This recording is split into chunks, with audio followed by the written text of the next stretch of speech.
Detasemen Khusus Densus 88 menangkap Ustaz Ahmad Farid Okbah kemarin di kediamannya di Bekasi, Jawa Barat. Sejumlah gambar dan video saat kediaman Ustaz Farid didatangi Densus 88 dan digeledah tersebar di media sosial. Ustaz Farid ditangkap usai sholat subuh dan sebelum ia akan berangkat ke Cirebon untuk kegiatan dakwah.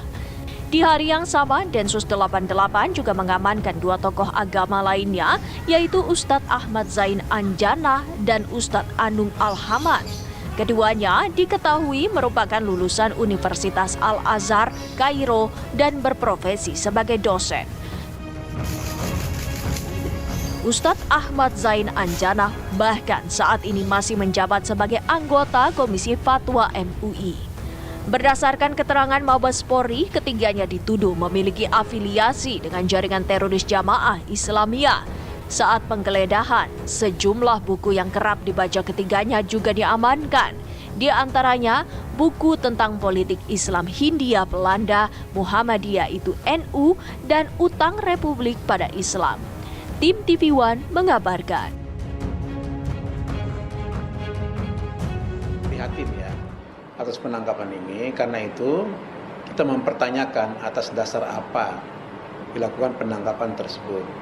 Nah, kita bersama sejumlah masyarakat bertanya-tanya ya, nah, agar tidak menimbulkan pertanyaan yang kemudian berujung pada polemik, maka kita minta Densus, pihak aparat penegak keamanan itu memberikan penjelasan kepada publik itu bukti-bukti agar publik mengetahui secara jelas, secara gamblang apa yang menyebabkan sejumlah tokoh ini ditangkap oleh Densus 88.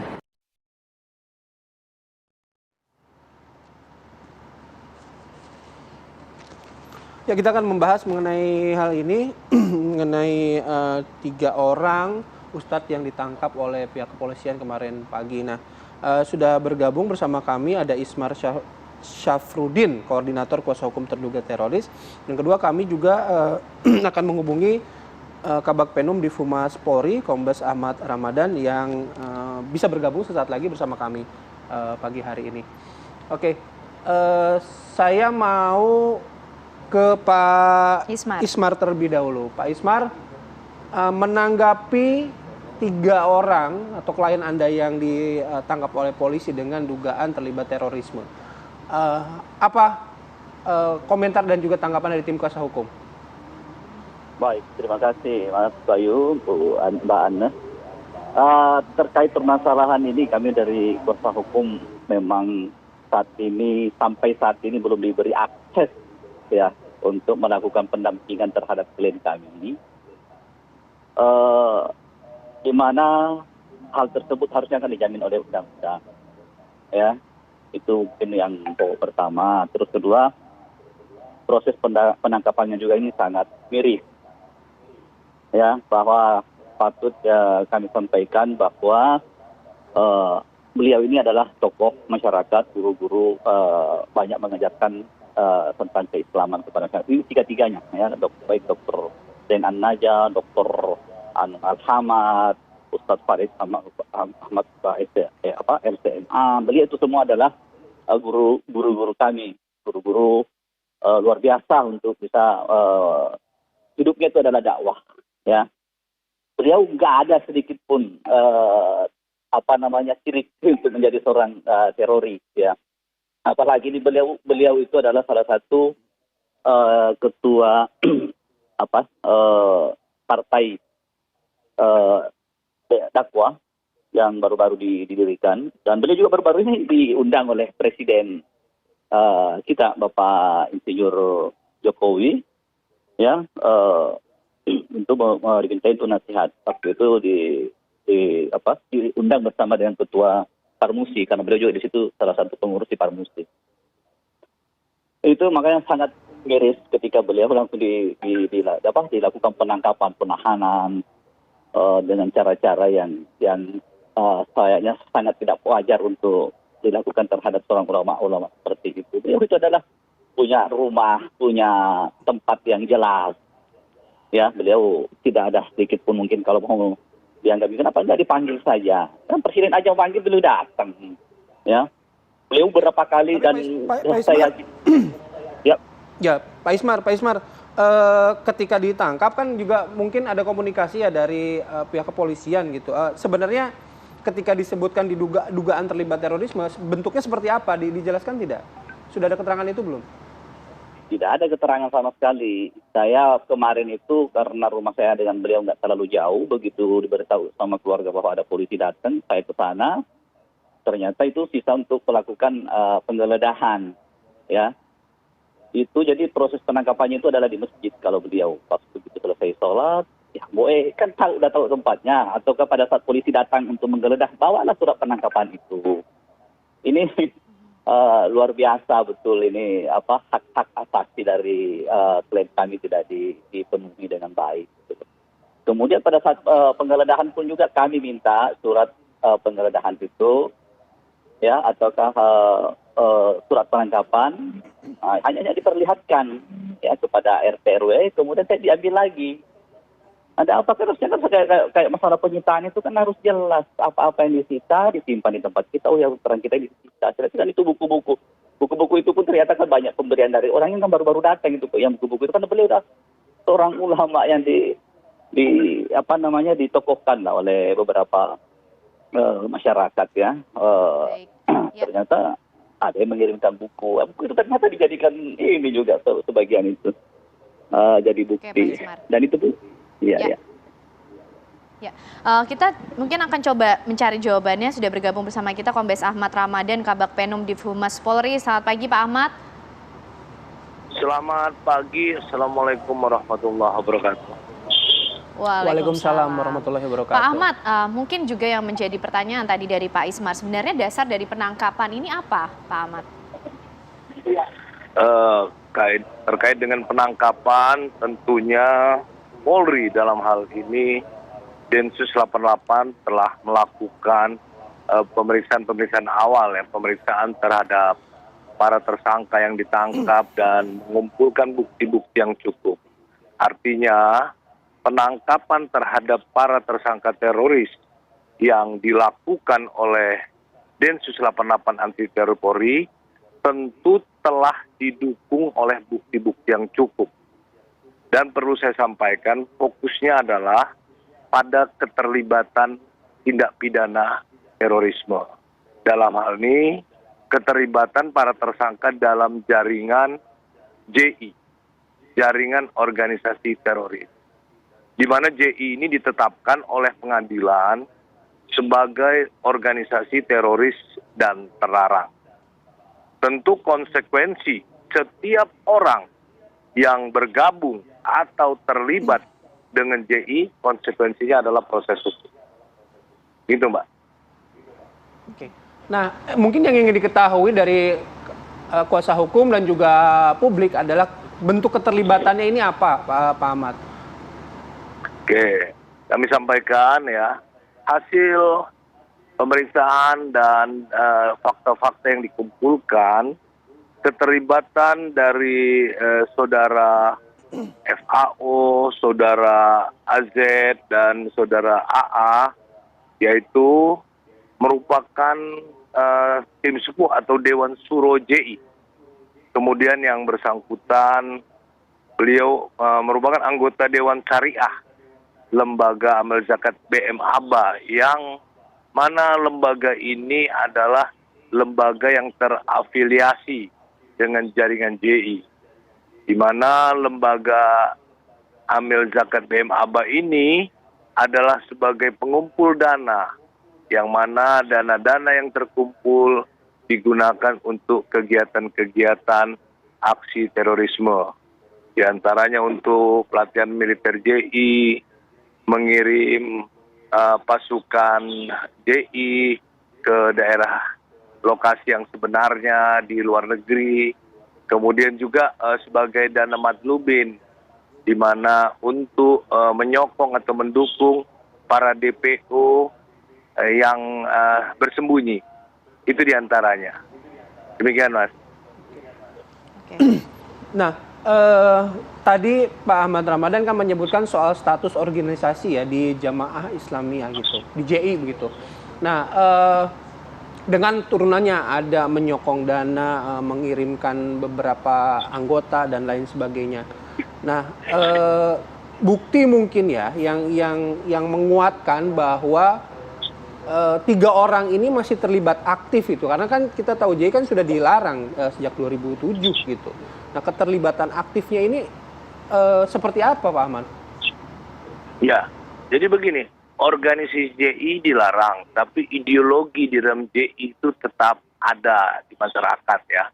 Tentu aksi-aksi terorisme itu bukan saja aksi secara fisik langsung melakukan tindakan, tetapi bentuk dukungan ya, bentuk dukungan, menyiapkan dana, menyiapkan logistik untuk kegiatan-kegiatan di dalam undang-undang terorisme itu dikategorikan sebagai pelaku atau tersangka terorisme. Jadi dia ketika memenuhi unsur-unsur yang cukup ya, maka kita akan bisa melakukan penyidikan dan penyelidikan terhadap kasus ini ya.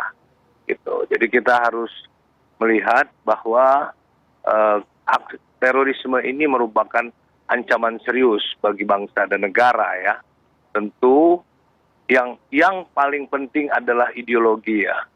Ideologinya yang bisa menyebar. Nah, ini yang harus kita katakanlah berantas ya. Kita harus luruskan ideologi ini ya. Oke. Baik, nanti kita lanjut lagi Pak Ahmad Ramadan Pak juga Pak Ismar. Ismar diskusinya, ngobrolnya. Tapi kami harus jeda terlebih dahulu. Apa kabar Indonesia Pagi akan kembali sesaat lagi. Ya, masih bersama kami di Apa Kabar Indonesia Pagi, pemirsa, dan juga masih bergabung bersama kami Pak Ismar dan juga Pak Ahmad. Saya mau ke Pak Ismar. Pak Ismar, tadi sudah dijelaskan oleh pihak kepolisian dasar penangkapannya, kemudian dugaan keterlibatan dengan JI.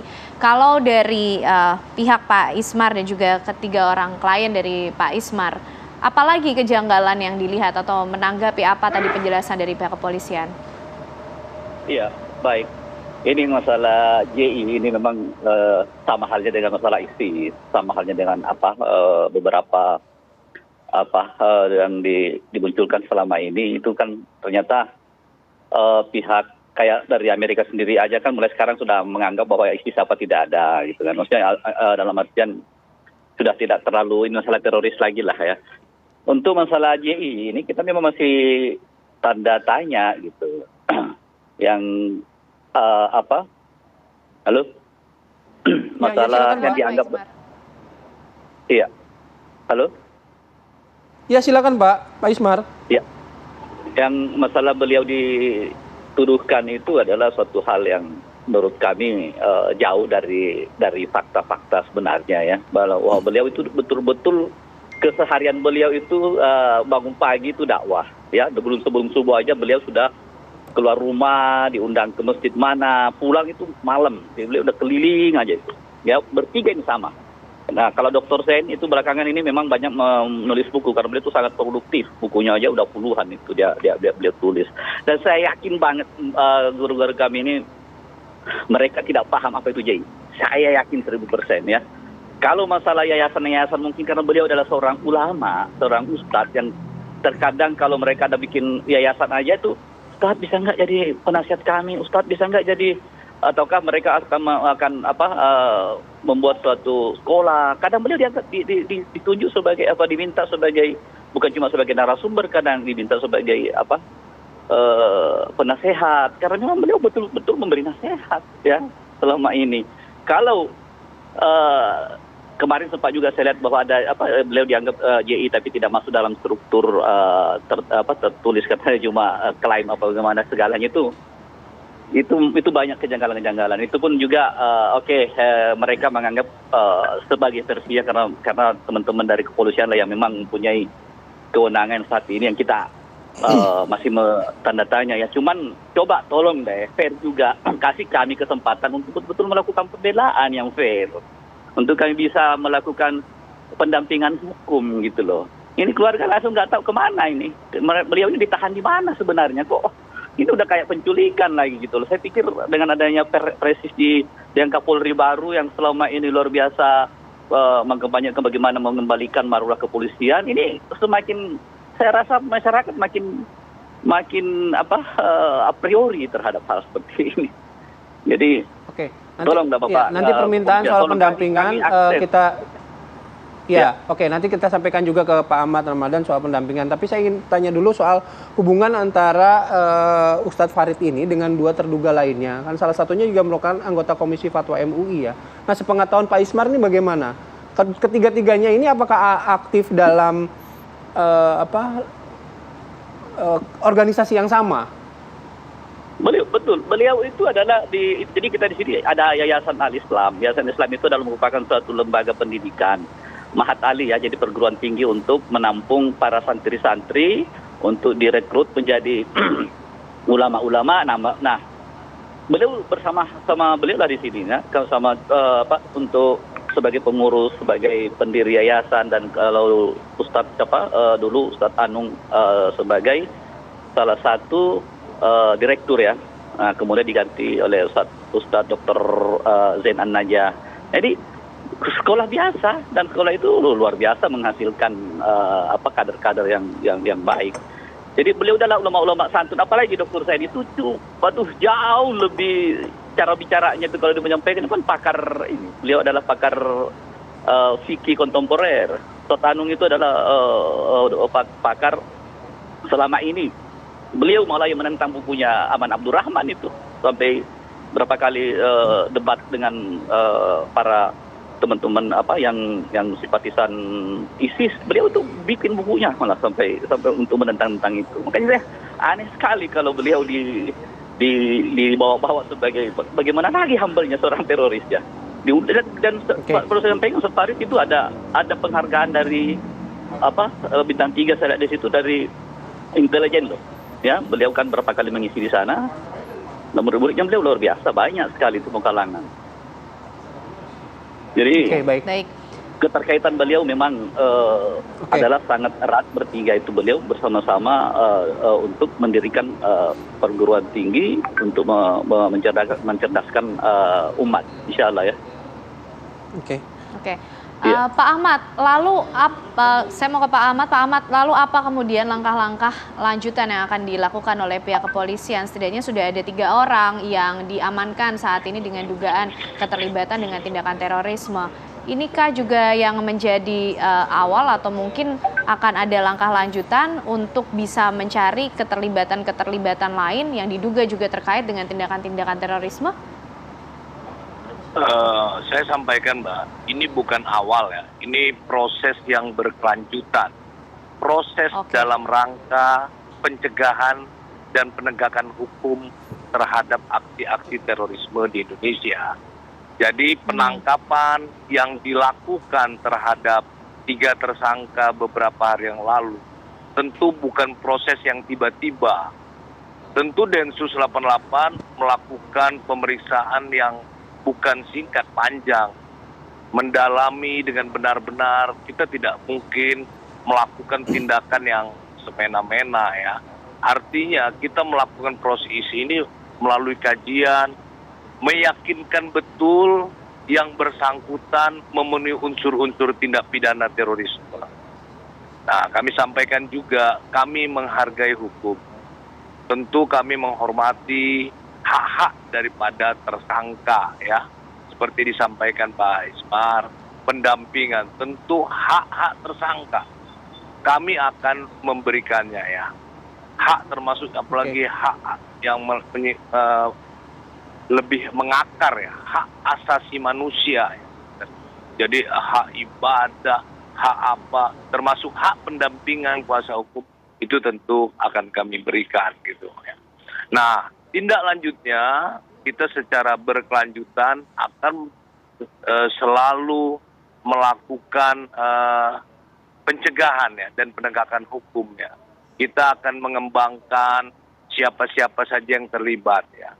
Sekali lagi kami tidak saja melakukan penegakan hukum, tapi ada upaya-upaya melakukan edukasi, sosialisasi kepada masyarakat agar mencegah paham-paham radikal yang bisa mengarah kepada paham terorisme. Jadi kita tidak melulu kepada penegakan hukum, tapi upaya-upaya preemptif, upaya-upaya pencegahan, dan juga penegakan hukum kita lakukan. Ini demi apa? Demi terciptanya situasi amannya negara Indonesia ini dari ancaman terorisme. Demikian, Mas. Oke, minimal apa yang disampaikan tadi Pak Ismar soal permintaan untuk mendampingi kliennya akan segera diberikan gitu ya, Pak Ahmad ya? Oh ya, itu hak dan kita menghargai hak orang, menghargai, dan itu harus kita berikan. Baik. Nanti kita Terima tunggu kasih. lagi kelanjutan dari proses penyelidikan pihak kepolisian atas kasus ini. Pak Ismar terima kasih, Pak Ahmad Ramadan juga terima Pak kasih. Ahmad, Pak Ismar. Tapi Sudah faktanya, Pak, bergabung sekarang pagi hari ini. kita belum bisa mendampingi ini sudah 24 jam loh, Pak. Belum bisa kita. Tempatnya aja belum tahu di Terima mana. kasih, Mas. Ya. Oke, baik, itu sudah disampaikan tadi. Pak Ismar terima kasih sekali lagi, Pak Ahmad Ramadan juga terima kasih sekali lagi sudah bergabung bersama kami. Selamat pagi, selamat beraktivitas. Assalamualaikum warahmatullahi wabarakatuh.